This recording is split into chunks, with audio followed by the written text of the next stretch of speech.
Olá, bom dia. Tô aqui mais uma live, a conversa aqui ao vivo, pra gente conversar aí um pouco sobre a escrita e puxar alguns fios aí para conversar sobre esse momento que a gente está vivendo em paralelo a esse universo da escrita. Hoje eu vou conversar com meu amigo, escritor e dramaturgo Paulo Santoro, sobre um gênero literário que ele gosta muito, conhece, pesquisa, que é a ficção científica. Ele está aí, só falta pedir para dividirmos a tela. Isso.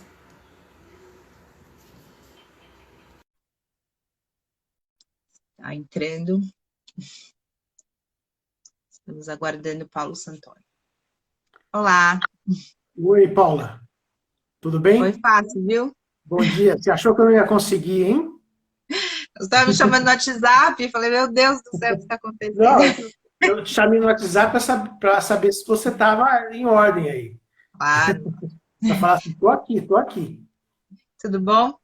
Tudo bem, Paula, e com você? Também, Tô né? preso, Aqui, né? tô preso em casa aqui. Bom, para você não é um grande problema, né, Paulo? Nunca foi. Sempre foi uma solução.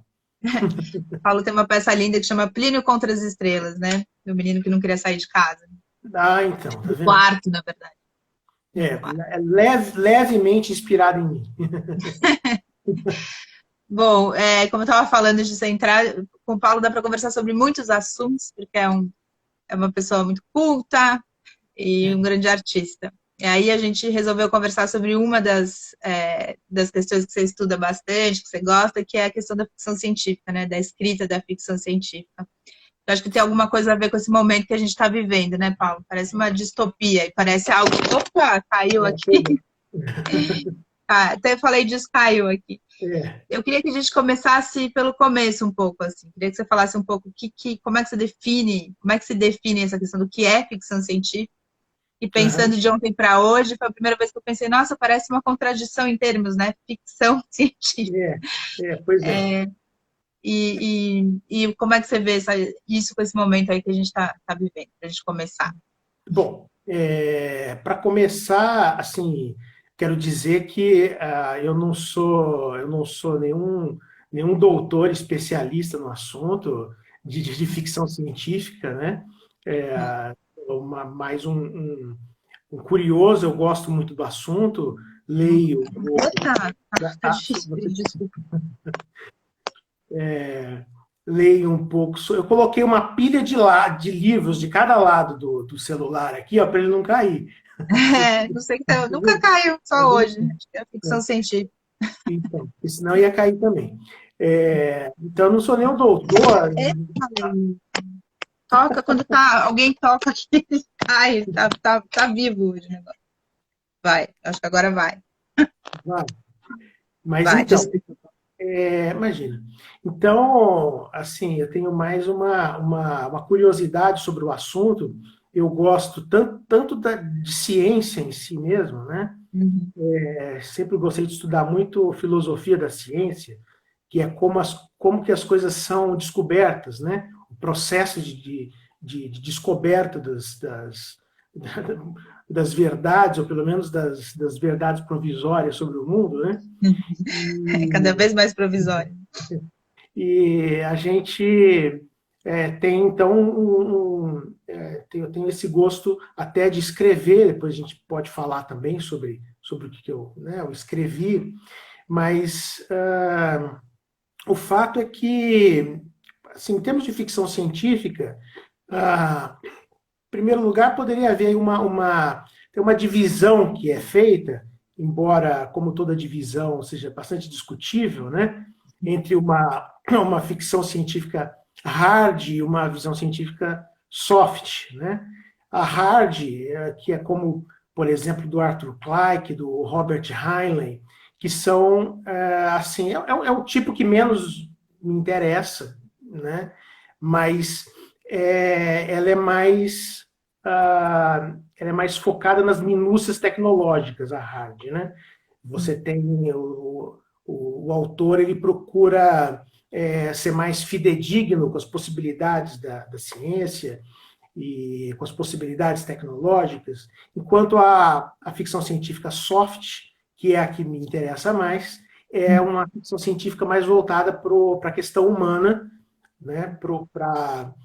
Embora tenha uma ambientação tecnológica, a gente tem uma coisa mais voltada mesmo exatamente para a pessoa, para aquilo que, para como você lida com a tecnologia, né? Ou, em alguns casos, para como a tecnologia representa você, né? Então, assim, o autor que eu mais gosto, que eu mais acompanho, que é o Isaac Asimov, ele, no meu modo de entender, ele desafia um pouco essa distinção.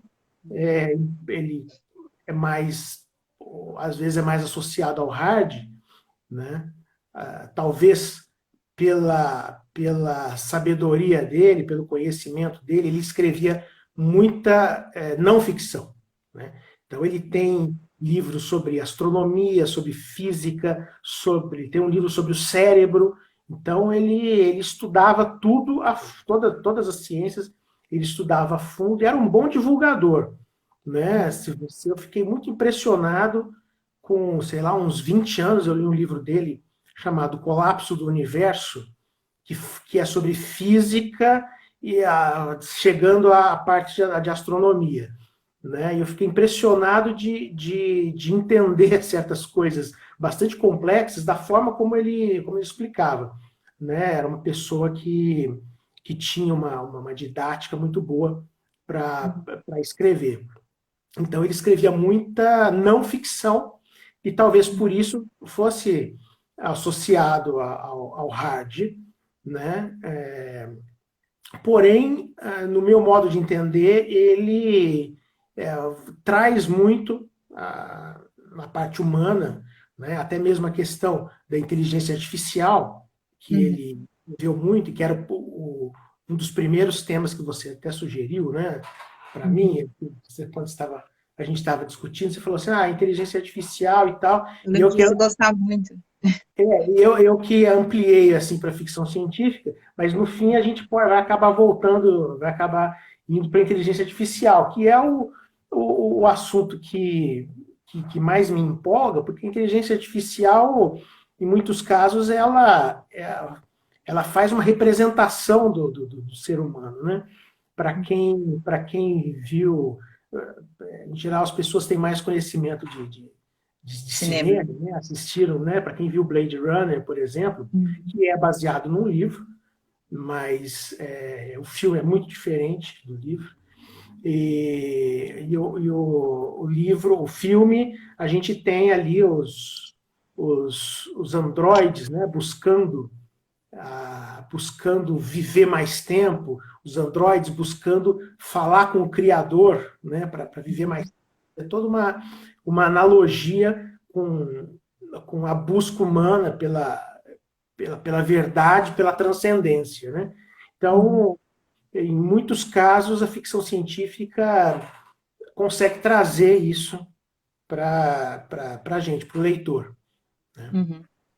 Então, também é engraçado que quando eu fui pesquisar um pouco sobre isso, né? Fui falando, fui vendo que esse é um gênero que as pessoas têm muitas polêmicas, né? Até de quando surgiu, quais são os melhores autores, essa questão de hard, tem muito, parece às vezes uma torcida, assim, né? É engraçado isso, assim.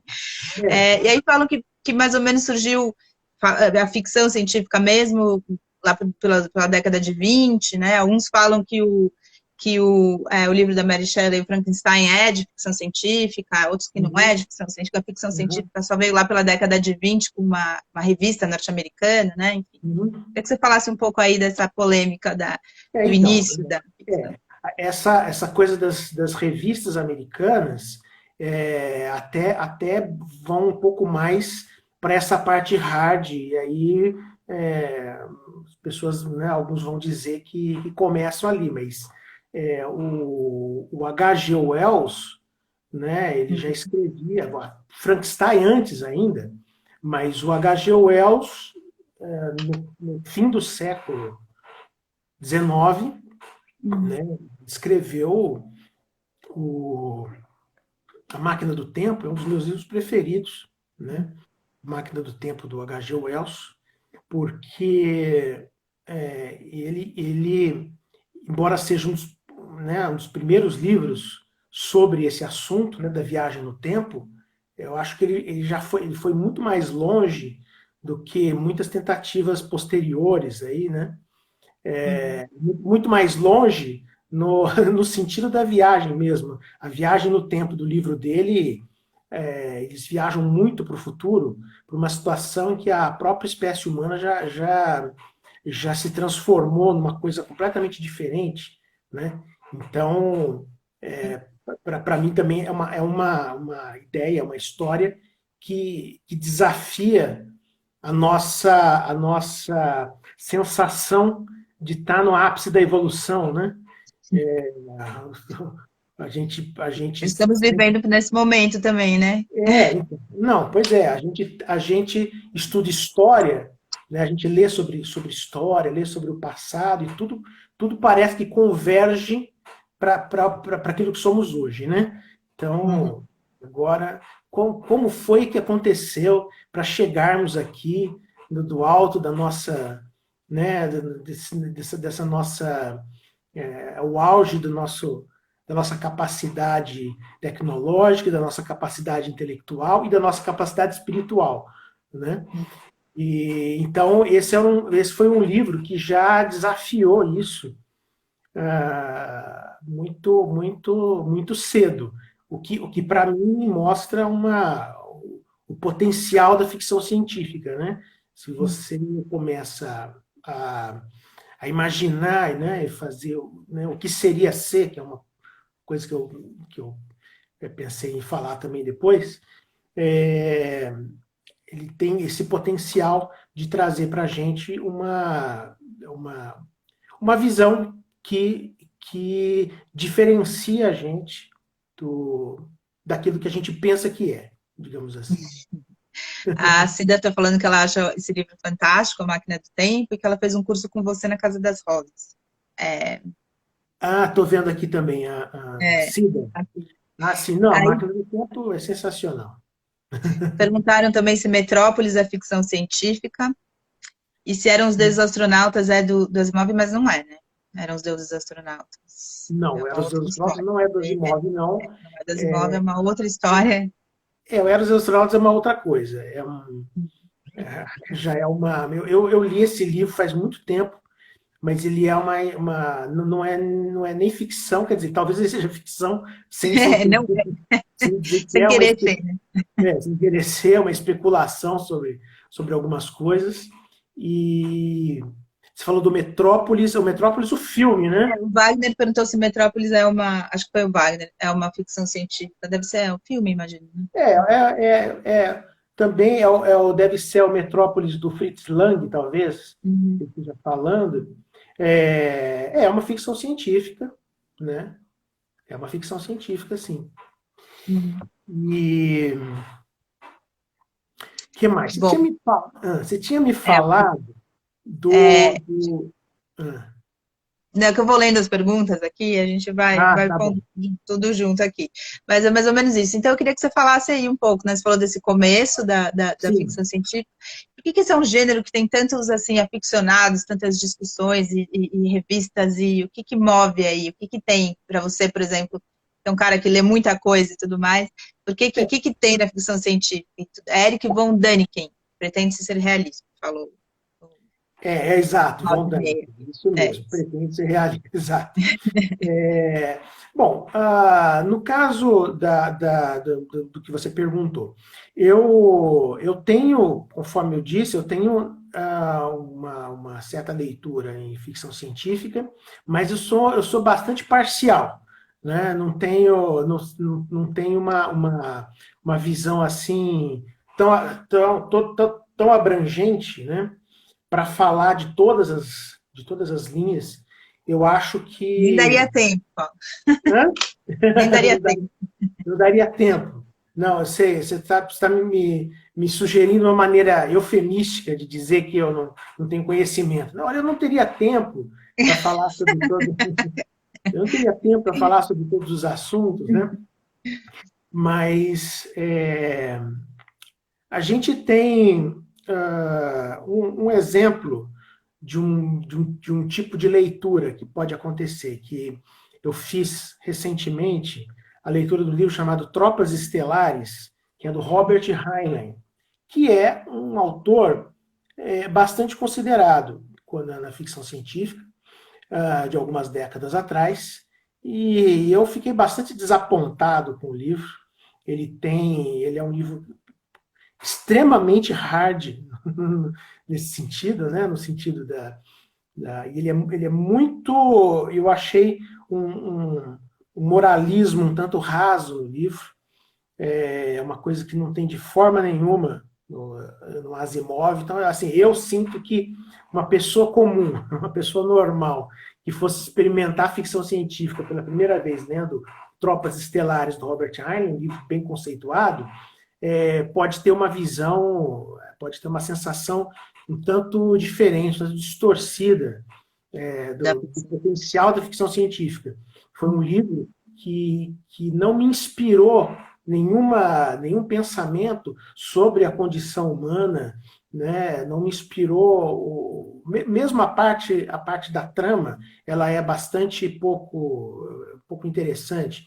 Então, eu tenho essa postura de, às vezes, me assombrar com determinadas coisas que são bem conceituadas, mas tudo bem.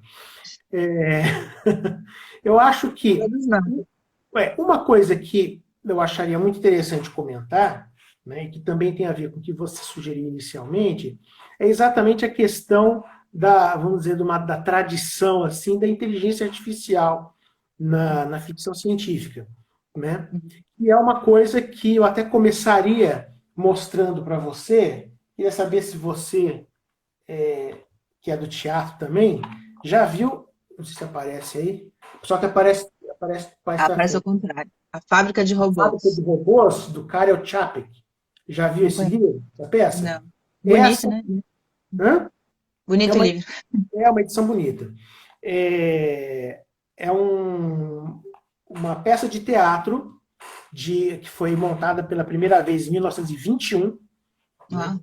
Ah, Que é tcheca, ele chama Karel Čapek, né?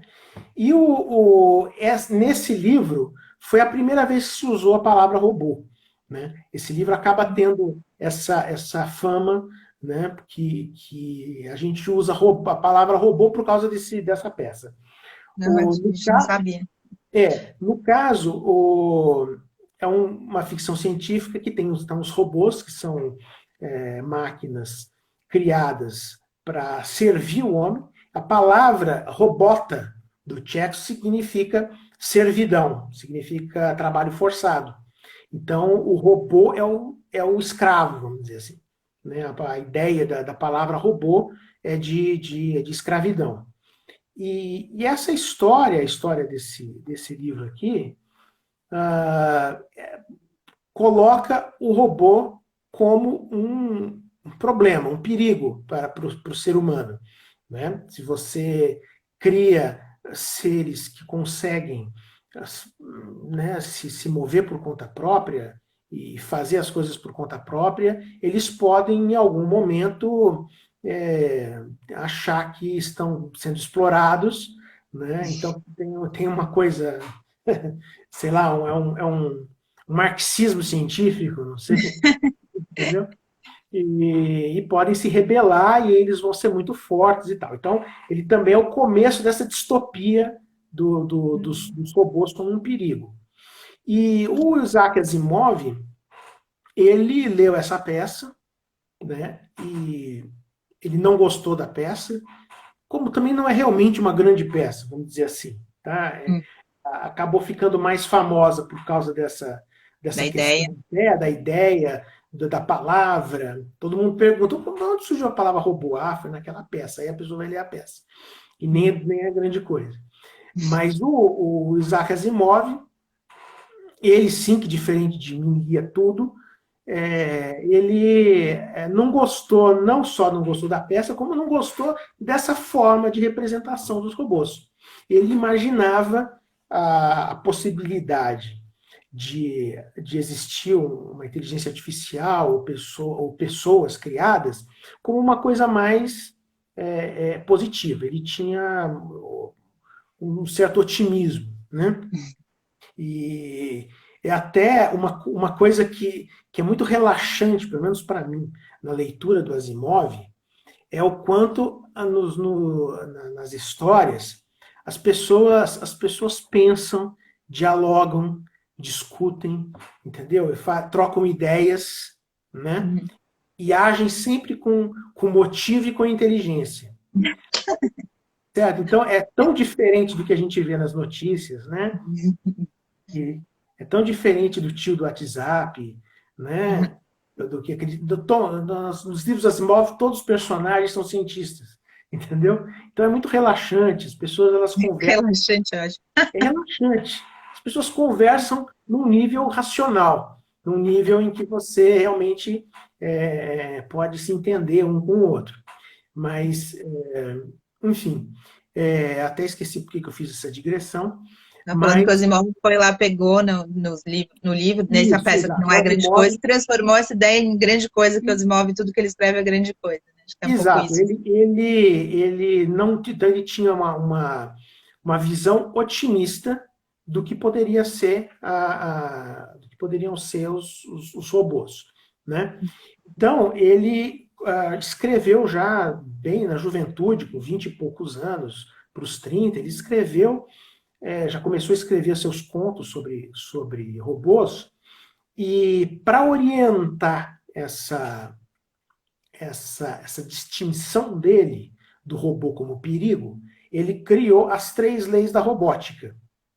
As 3 leis da robótica, que você vai ver reproduzida praticamente em qualquer livro do Asimov sobre o assunto, e que até hoje são leis debatidas entre as pessoas que desenvolvem inteligência artificial, né? E eu deixei anotadinho aqui para não esquecer exatamente como se lê cada uma dessas leis. Você vai Não ver que esperaria menos de você, Paulo. mas você vai ver que é interessante. A primeira lei da robótica é a seguinte: um robô não pode ferir um ser humano ou, por inação, permitir que um ser humano sofra algum mal. Então, o robô ele vai ser programado com essa lei.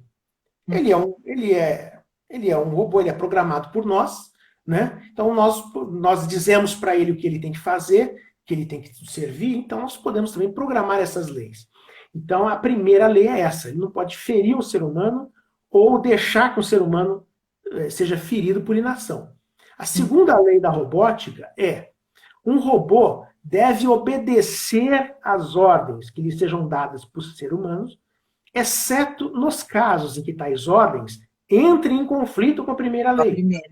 Então, claro que se eu tenho um robô, eu falo, robozinho, vai lá e mata a Paula, né? Ele não pode fazer isso, porque embora seja uma ordem minha, vai contra a primeira lei, que é a de não fazer mal a um ser humano, né? E a terceira lei, que diz que um robô deve proteger a sua própria existência, desde que tal proteção não entre em conflito com a primeira ou segunda leis. Ou seja, você pode até mandar um robô se suicidar, se você quiser, né? que ele vai ter que fazer isso. Ele só vai defender a sua existência em circunstâncias normais. Então, com essas 3 leis, né, ele resolve, vamos dizer, numa tacada, o problema de como os robôs vão se comportar em relação aos seres humanos. E o Asimov usa essas leis, ele interage com essas leis em todos os contos, né? E, obviamente, ele tem que criar algum conflito para ter a história, né? Então, mas ele não faz, por exemplo, com que as leis não funcionem. De repente, a lei não funcionou, né? Isso seria uma solução barata, digamos assim, né? As leis no Asimov sempre funcionam também. É muito relaxante, como eu te falei. Só você para usar a A palavra relaxante para as imóveis. É. palavra para mim é relaxante. Então, então, o que ele faz com as leis é forçar os limites delas, né, para ver o que acontece, para ver como que como que os seres humanos vão se relacionar e quais vão ser os problemas, né, que vão acontecer. A parte mais interessante é, por exemplo, posteriormente ele acrescentou uma lei zero, né, que faz muito sentido se você parar para pensar. A lei zero é a seguinte: um robô não pode causar mal à humanidade ou, por omissão, permitir que a humanidade sofra algum mal. Então, quer dizer, ele está colocando como a primeira lei é a preservação do ser humano. Então, ele, bom, que a humanidade como um todo está acima do ser humano individual. Então, faz sentido que exista essa lei zero. Mas agora você imagina, então, uma inteligência artificial que possa, por exemplo, controlar todos os aspectos técnicos do mundo, né? Imagina também que essa inteligência artificial é tão desenvolvida que ela sabe o que é melhor para a humanidade, né? mais do Mais que que a a própria, humanidade. mais do que a própria humanidade, né? Mais do que os próprios homens, né? E nisso, então, algumas histórias do Asimov estão nessa parte aí, em que as máquinas as praticamente acabam constituindo assim, uma versão concreta de Deus, né? Porque você tem uma máquina que domina tudo, que sabe o que é melhor para a humanidade e que faz as coisas acontecerem independentemente dos seres humanos. Então, é, essa é a linha do famoso livro Eu, Robô, do Asimov. Eu, Robô, a minha É edição o aqui. primeiro grande, não é assim desse, né? Mas é. Esse é um dos mais conhecidos quando se fala, né? Ficção científica, mas É um dos livros mais. É o livro, provavelmente, mais famoso. Tem O Homem Bicentenário também, que é um livro bastante conhecido. E o Eu, Robô, ele escreveu. Na verdade, são contos. Ele ia escrevendo nessas revistas que você citou, né, em outros periódicos gerais assim, dos Estados Unidos, ele ia escrevendo os contos e depois coletando esses contos. O Eu, Robô, embora sejam contos independentes, de certa forma, ele organizou de uma forma que segue uma linha temporal, em que o primeiro conto, os robôs são muito primitivos ainda, e no último conto, o planeta todo é governado, vamos dizer assim, por uma inteligência artificial suprema, né, que sabe o que é melhor para os seres humanos. duas coisas aí. A Isilda estava falando, perguntou a diferença entre ficção científica e distopia, e você chegou a falar em uma distopia, você citou essa palavra também. E aí, assim, o Kubrick não seguiu muito essas leis do Asimov aí, Bom, quando ele foi fazer dos robôs mais famosos, né? Não então, é exatamente um robô, mas enfim, queria que você falasse um a, pouco disso. a distopia, ela é o contrário da utopia, né? Então, ela é aquela situação em que a gente, por exemplo, que nós estamos vivendo hoje, uma grande distopia, em que, tudo deu errado, né? Em que as coisas, né? Tipo, distopia é jornalismo, né? Agora, o que está no jornal é distopia. Então, a distopia muitas vezes é associada à ficção científica porque a distopia costuma ser uma história futurista, né, digamos assim, uma história sobre o futuro. Então, não necessariamente uma distopia vai ser uma ficção científica, por si só, mas muitas vezes são coisas distintas que podem se cruzar ou casualmente, né? O, então, a pergunta sobre o Kubrick seria sobre o HAL 9000, né? Uhum. Eu acho que o HAL 9000, de certa forma, ele estava fazendo algo que ele achava que era melhor para o Pra humanidade. projeto, né? Então, assim, embora não seja baseado nas leis da robótica, né, não seja pensado dessa forma, ele considerou que havia um objetivo a ser alcançado, que é levar aquela aeronave até o objetivo, se não me engano era Júpiter, né? E ele fez o possível para que isso acontecesse. Quando ele viu que algumas pessoas, né, os astronautas na nave, estavam achando que não ia dar para chegar e que iam abortar a missão, ele se voltou contra os seres humanos em prol da humanidade, que era uma missão. Não sei se fugiu totalmente das leis, se a Das gente parar leis. para É, pensar. podem estar aí juntas, né? Bom, além de você ler bastante, né, sobre o assunto, você também escreve sobre, né? Eu estou aqui com o seu livro. Hoje o assunto, o meu celular está meio com vida própria.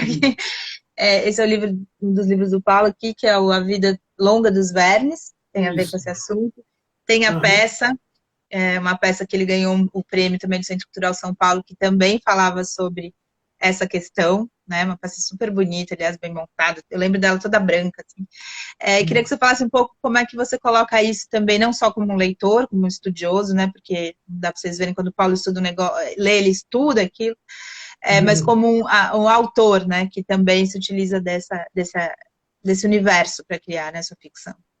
Então, a peça, aliás, você falou do prêmio do Centro Cultural de montagem, foi que, aliás, eu fiquei sabendo por você, não sei se você se recorda, né? Né?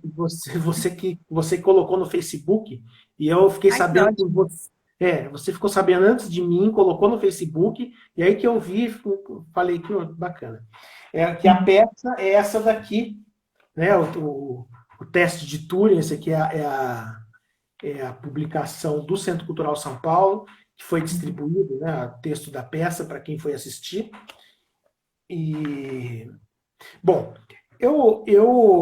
essa foi a primeira peça que eu escrevi com essa, voltado para isso, né? Eu terminei a peça, acho que foi em 2004. 2004, que eu estava lá no Círculo de Dramaturgia do CPT, onde também nos conhecemos.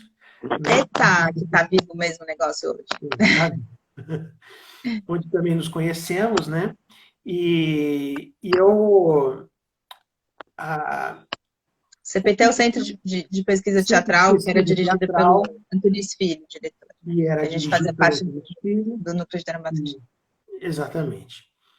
E nessa peça, o teste de Turing, né, que é uma peça sobre inteligência artificial também, né, também sobre robô, e é uma peça que veio exatamente da minha ideia de quando eu estudava, vamos dizer assim, inteligência artificial para entender, né, eu via o quanto os autores levavam um pouco o entendimento de como funciona o cérebro humano pela máquina.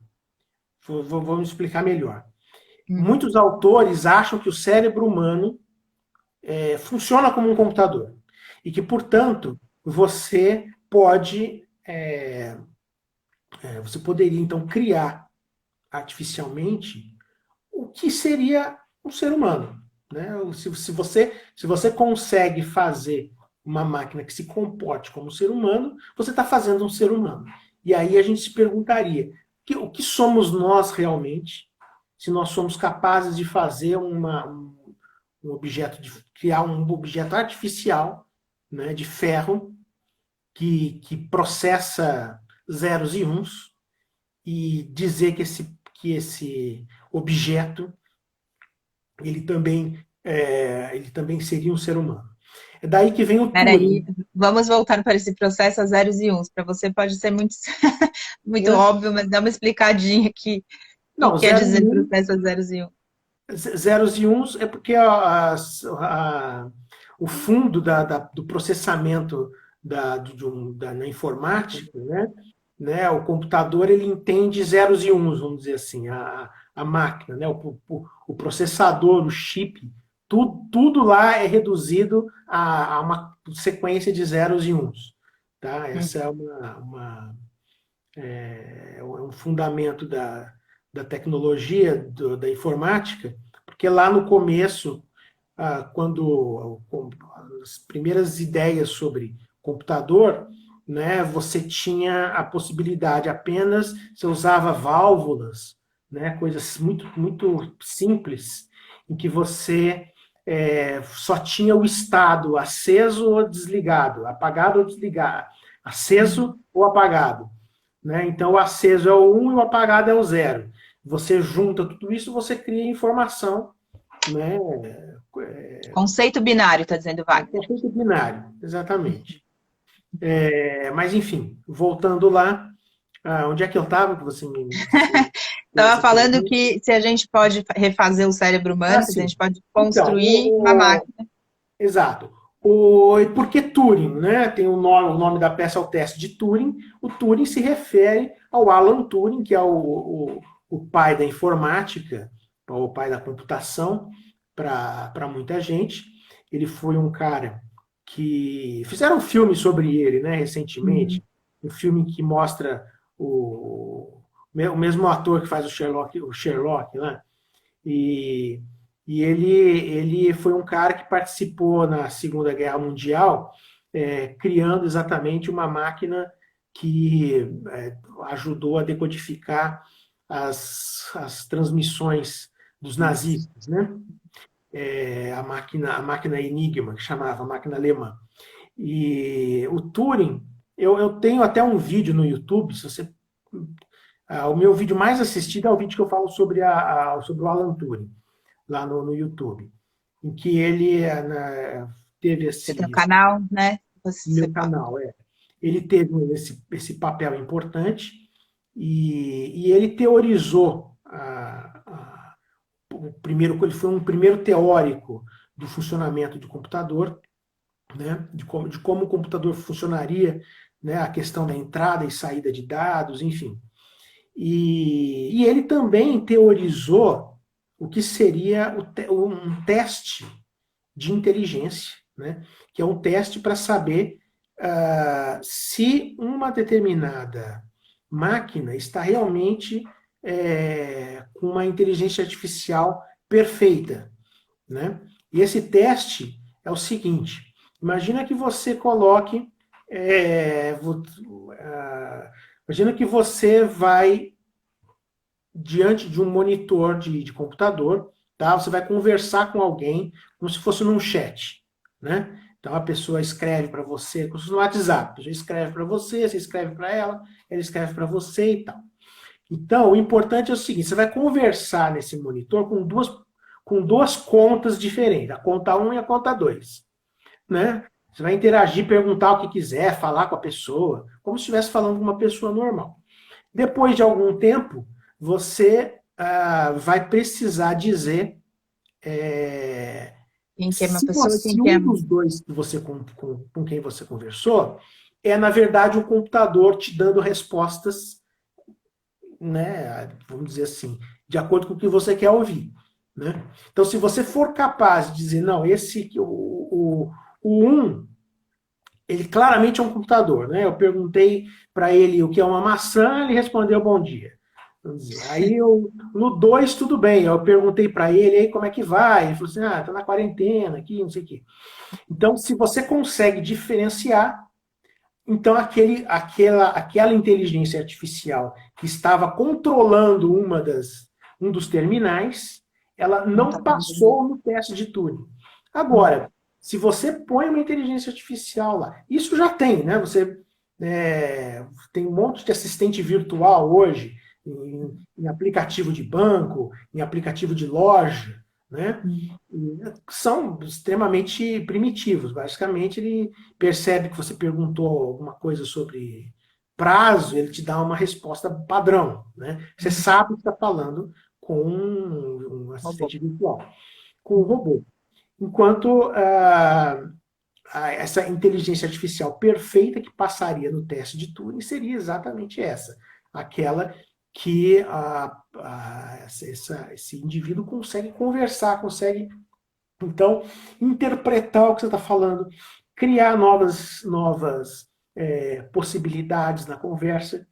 Enfim, Hum. até hoje existem testes de Turing sendo realizados, né? Em que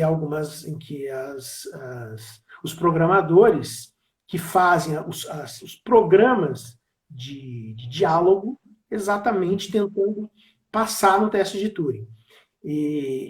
Então, o que eu imaginei era exatamente isso, né? Onde ficaria a nossa, o nosso entendimento como seres superiores, espirituais ou espiritualizados, né?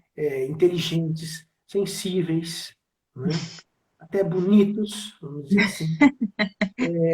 Mas isso tem gente que passa no teste de Turing? Existe essa inteligência artificial já desenvolvida nesse nível? Olha, então, aí é sempre uma questão, você pode debater até onde você pode fazer um teste de Turing no sentido técnico, né? Claramente, na peça de teatro, eu não entro não vou colocar uma coisa muito árida na Uhum. peça. O importante da peça é exatamente se a máquina que está sendo testada vai ou não conseguir passar no teste, como ela vai passar, se conseguir, e como as pessoas que estão em volta vão reagir a isso, né? Uhum. Então, a inteligência artificial na peça é uma maneira de você refletir exatamente sobre a condição humana, Uhum. conforme eu falei. E no romance A Vida Longa dos Vermes, esse já é um romance sobre uma outra possibilidade, que é a questão da busca pela imortalidade. Tem gente buscando isso de verdade, né? Tem, teve uma entrevista no rádio, no CBN, quando eu tô na cozinha, eu deixo o CBN ligado. Meu filho ouviu e ele não. Até hoje ele fala: Mamãe, tem um cara que acha que morrer é uma doença. Ele ficou muito. O cara fala assim: que a morte é uma doença que dá para erradicar e que dá para a gente chegar a ser imortal. É um cara, acho que é um espanhol, não sei, que fala isso, Tem, assim, que vai ser logo. Você que estudou exato. isso, que escreveu nesse livro aqui, ó, A Vida é Longa dos Velhos, que é isso, assim? Como é que a pessoa fala um negócio desse, assim? Como é que estão Então, pensando aí sobre essa questão? então, uma questão que existe, às vezes as pessoas falam, mas né, quando os seres humanos estão aumentando o seu tempo de vida, né? No passado, a chamada expectativa de vida, né? Que era Uhum. muito mais baixa. Dizem que na época da Idade da Pedra, dizem que era de 30 e poucos anos É. a idade média das pessoas, né? Mas há 100 anos também era 50, e hoje você já tem uma expectativa de vida maior, 70, 80 anos, vamos continuar aumentando? Na verdade, não é bem assim. O que aumentou, o que fez aumentar a expectativa de vida foram alterações sanitárias e médicas, né? Então, quando você melhora né, você compreende determinadas, né, funcionamento básico da biologia humana, você consegue fazer aí, aumentar bastante a média das pessoas. Mais gente vive até uma idade avançada. Porém, ainda assim, ninguém passou dos 125 anos, né? E é uma idade considerada um certo limite, né? Um limite 120, possível, né? Uhum. por aí. Então, mas algumas pessoas estão procurando achar nos genes, agora que você consegue mexer tão profundamente assim na, nas características, né? Ah, e na célula, né? Uhum. Algumas pessoas acham que podem existir maneiras de você limpar, ou às vezes até programar, né? Algumas pessoas acreditam que existe uma programação no DNA que faz a pessoa envelhecer, que se você conseguisse achar essa chave, né? Você conseguiria desprogramar, né? E depois você teria que lidar com todos os problemas, como câncer, né? O aumento de câncer também exatamente tem a ver com o aumento da expectativa de vida. Quanto mais você vive, maior Mas a, maior a probabilidade de acabar tendo lá uma transformação ruim que gera um câncer, né? Que gera um tumor. Agora, no livro, eu não entrei no detalhe de como isso é feito. Da mesma forma que o Asimov, ele fala que o robô ele tinha o cérebro positrônico, era o nome do negócio. É o cérebro positrônico. Então, você não se preocupa mais com isso. O importante é que o cérebro positrônico, ele faz o bicho funcionar. Uhum. E então aqui a gente tem até logo no primeiro capítulo, nem é spoiler, né? Uhum. Logo no primeiro capítulo, o, o rapaz que está estudando aqui, ele já começa a ver os indícios de que ele está descobrindo uma maneira de aumentar a possibilidade de as pessoas viverem pelo menos por séculos, ainda não imortalidade, mas pelo menos viver por uma quantidade de tempo muito maior. E, e essa o que aconteceria, essa é a pergunta, o que aconteceria, a pergunta que eu me fiz antes de escrever, né? O que aconteceria se isso fosse possível? Né? Uhum. Então, essa que é você perguntou a perspectiva de quem escreve, né? O que aconteceria se isso fosse possível? É o EC, né? Como tem um livro do Philip K. Dick, o mesmo que fez que escreveu o Blade Runner, né? E que virou uma série recentemente, o Homem do Castelo Alto, não sei se você já viu, é da Amazon, The Man in the High Castle. Já é uma série completa, já em 4 temporadas, já acabou. E é uma série de ficção científica que fala sobre se o eixo tivesse ganhado a Segunda Guerra Mundial. Eita. Né? Então ocorre no começo dos anos 60, que foi quando ele escreveu, né? 61, 62. E se o eixo tiver. O engraçado é que assim, o eixo ganhou, aí a costa do Pacífico dos Estados Unidos é do Japão, né? É o Uhum. Império Pacífico japonês, e a outra parte é alemã, nazista, né? E eu fiquei pensando a série toda, eu vi a série agora, recentemente, eu fiquei pensando na série toda o que ficou para os italianos. Eu sei que realmente eles esqueceram, entendeu? A Itália realmente está completamente Coitado. desmoralizada. Mas, Eu enfim, prefiro, eu prefiro o EC do Tarantino, né? é. Aquela cena que quando matam Hitler, você fica assim, nossa, por que Então, quem fez isso foi? exatamente. Não, o EC do Ele mata Tarantino, nesse sentido, é mais é, interessante, né? E aí eu tudo queria era só, uma vez em Hollywood também. Então, é, só por uma questão aqui, que a ficção científica, né, ela vai também antecipando muitos fatos, né? A gente vai, eles vão trazendo coisas que hoje, por exemplo, né, sei lá, o bebê de proveta, essa questão de fazer bebê in sim. vitro, né, reprodução in vitro, que era uma coisa completamente surreal, né, assim, de ficção Certo. científica, um tempo até, e várias outras coisas, né, você ter o computador em casa, a gente está falando aqui num celular, eu lembro Uhum, de ter entrevistado uma vez um diretor da, sei lá, da Sony, de uma dessas aí, falando que quando eles põem no mercado uma coisa, já tem 5 outras que já tem protótipos, né? uhum, Então, juntando essas duas coisas, né, dos produtos, né, e da ficção científica, de ir, é meio até assustador você ver, né, quando você vai lendo, uhum. como antecipa coisas no mundo. Como é que você vê essa questão? Assim?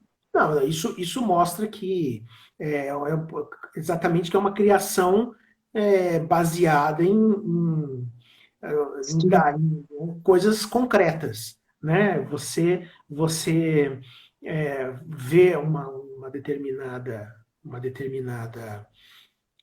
determinado estudo, né? E já antecipa aquilo que pode acontecer no futuro. O Asimov fez algumas previsões, né, inclusive relacionadas a, a, a parte de comunicação, né, que é como a gente tem. E, mas o problema é que, assim, ao mesmo tempo, muitas coisas acabam sendo completamente furadas, né? Quando você vê, né? Às vezes você vê o 2001, por exemplo, né? Você vê os caras estão com uma tem uma super máquina e a tela é daquela aquele fósforo verde, né? Aquela tela, é, né? Às vezes a gente Os vê isso, Jetsons, né? Os Jetsons. a gente vê filmes antigos em que eles imaginam certas coisas que obviamente não, que ficaram claramente melhores, não são previstas. Mas tem esse lado, então, de você ter um fundo concreto na, Uhum. na criação. Né? Até assim, tem um romance que eu estou tentando escrever que também é baseado, eu me baseei tive a ideia, vamos dizer assim, quando eu estava vendo uma Discovery, né, um documentário da Discovery sobre o cérebro, que eles colocaram aqueles negocinhos no cérebro e o cérebro estava fazendo mexer mouse Uau. na tela, fazendo, enfim, a possibilidade de você controlar né, simplesmente pelas Uri ondas Geller, né? cerebrais, né, Uri Geller. exatamente. Né? Então então existe, isso é uma coisa concreta e que aí me despertou a ideia de fazer uma determinada história, né? Uhum. Então, se tem um fundo concreto, é natural que em muitos casos vai ser como uma revelação, né? Uhum. Bacana, Paulo, a gente vai indo para o fim. É muito Hum. rápido, passa essa hora, é uma hora rápida. Queria que você Eu posso falasse, falar então, uma coisa antes que eu me esqueça? claro, lógico, por isso que por Não, isso que eu encaminho para o fim antes de terminar. não, porque eu gosto de dizer. Primeiro que eu peguei aqui, o do Asimov, se alguém me Uhum. falasse, mas que livro, O Fim da Eternidade, é o livro mais interessante, tá? Que é um livro de ficção científica com viagem no tempo. Viagem no tempo é outro assunto que eu acho muito divertido, né? É, e tem um filme, o melhor filme de Viagem no Tempo, que eu vi, é um filme espanhol de uns 10 anos atrás, que se chama Os Crimes Temporais. Nossa, Se você, então, quem estiver ouvindo, puder assistir Os Crimes Temporais. E as imóveis, se alguém quiser uma dica, começar O Fim da Eternidade, Eu, Robô e, claro, a série Fundação. Também dizer que o livro A Vida Longa dos Vermes, eu também tenho um aqui, ó. Tá pois vendo? é, ó.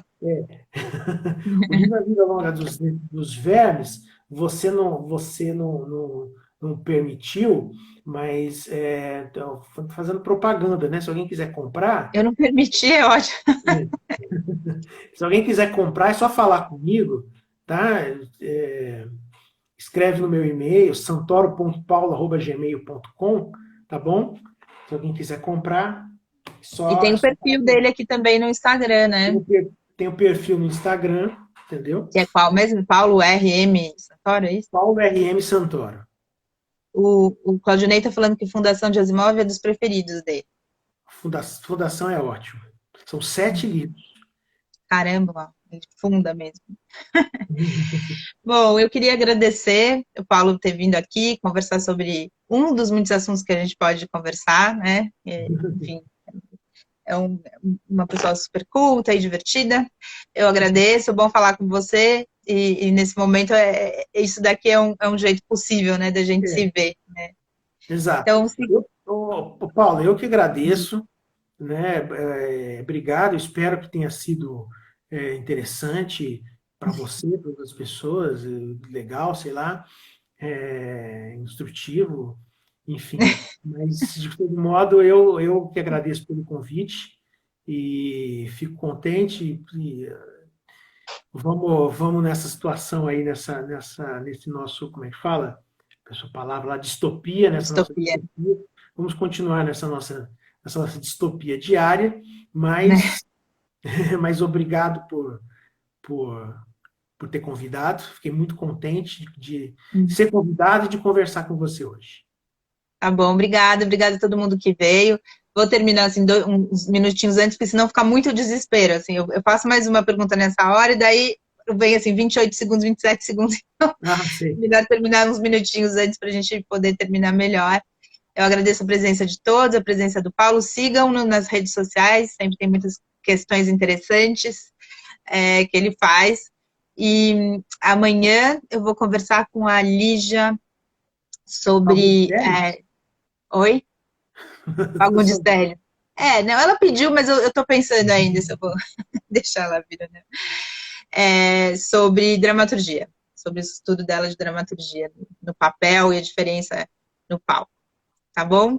Obrigadão, Paulo, até mais, Obrigado. gente. Bom dia Amanhã para a todo gente se vê mundo. às 11. Tchau. Tchau.